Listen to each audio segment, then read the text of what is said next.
Hi guys, it's Omer from MMOHut.com. I'm the first impression gameplay video here for Monato Esprit, free-to-play 3D anime-inspired fantasy MMORPG published by Reality Gap. Now I'll spend about 5-10 minutes running around, checking the game out, make some comments. If you guys want to play Monato Esprit or just learn more about it, check out our full review on the link below. Now here we go.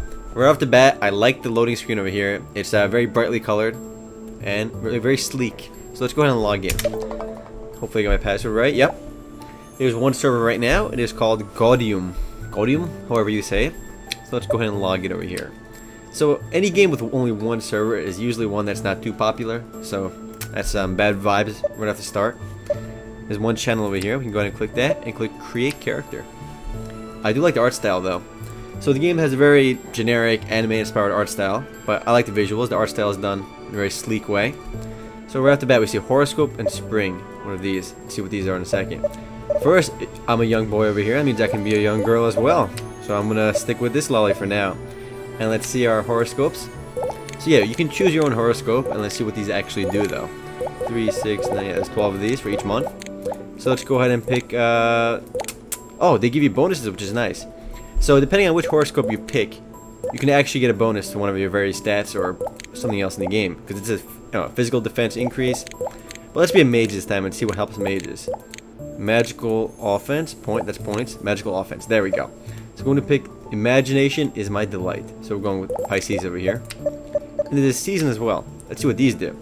Effect magical defense increase, magical offense, and physical offense increase, magical offense increase. So this is a nice little way to customize your character a little bit more than a lot of games do.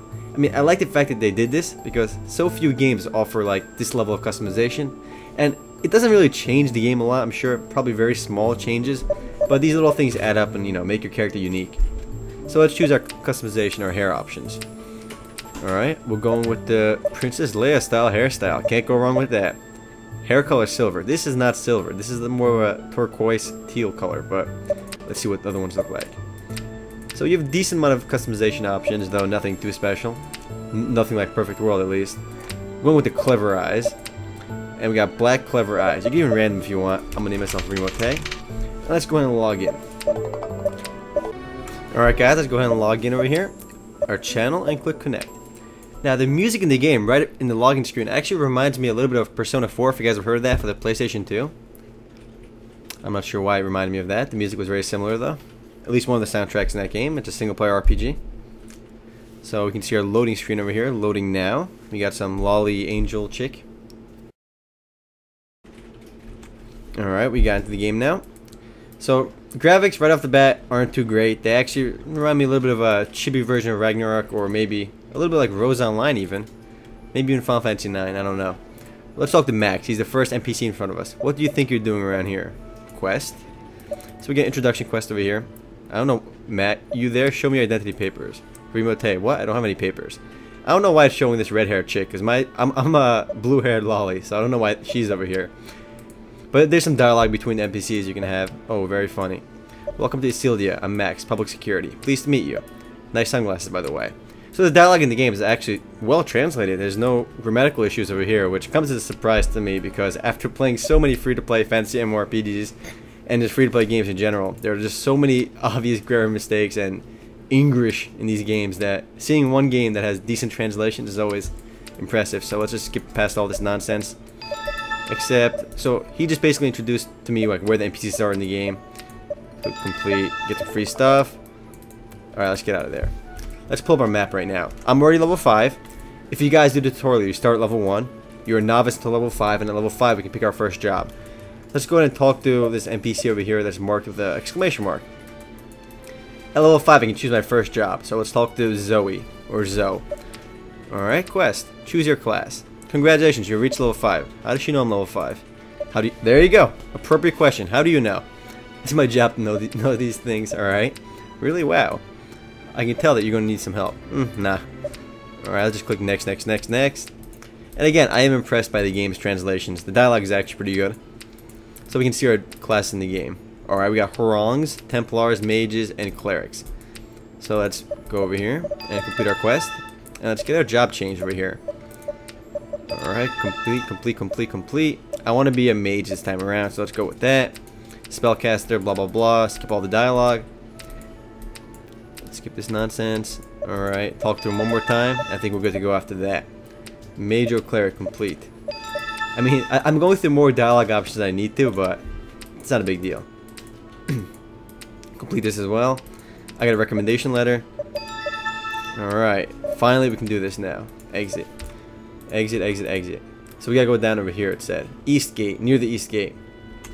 Let's go a little bit closer over there. I do like the interface though, it seems to be very sleek, easy to use. I think it was down here somewhere, I'm not sure. I can even click on the radar and it'll actually go there, which is nice. So I'm not sure why this appeared right now, it should have been there earlier. So let's talk to good old Flora. It's a red haired chick over here. Path of the Mage, complete, complete, complete. Chat, chat, chat, complete. Alright. Mage errands, complete, complete, complete. Chat, chat, chat, accept. So now I have to go to the east gate and we'll head over there right now. And I do like that you can just click over there, you'll go there. Although you take a weird route sometimes, but you'll actually get to your destination, which is nice. I believe when I get my first job change, I'll actually be back to level 1 again.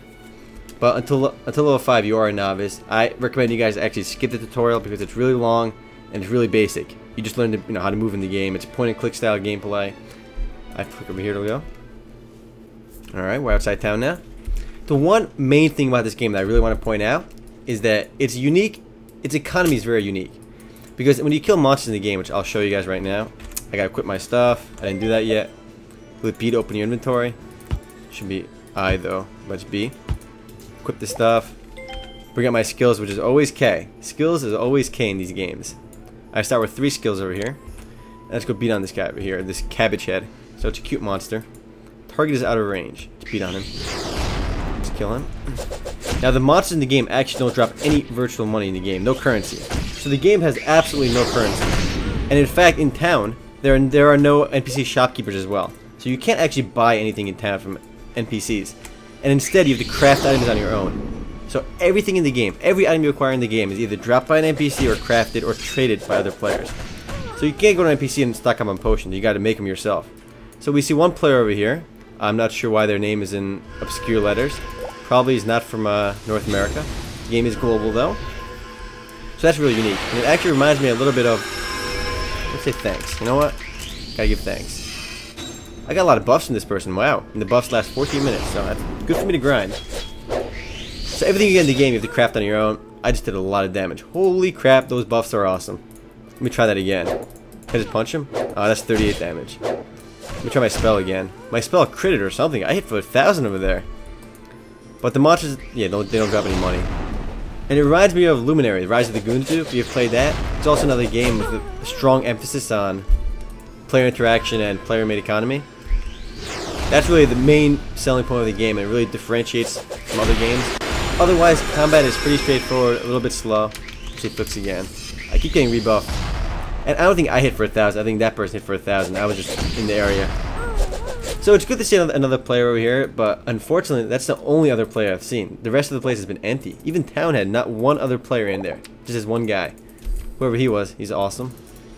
Loot up.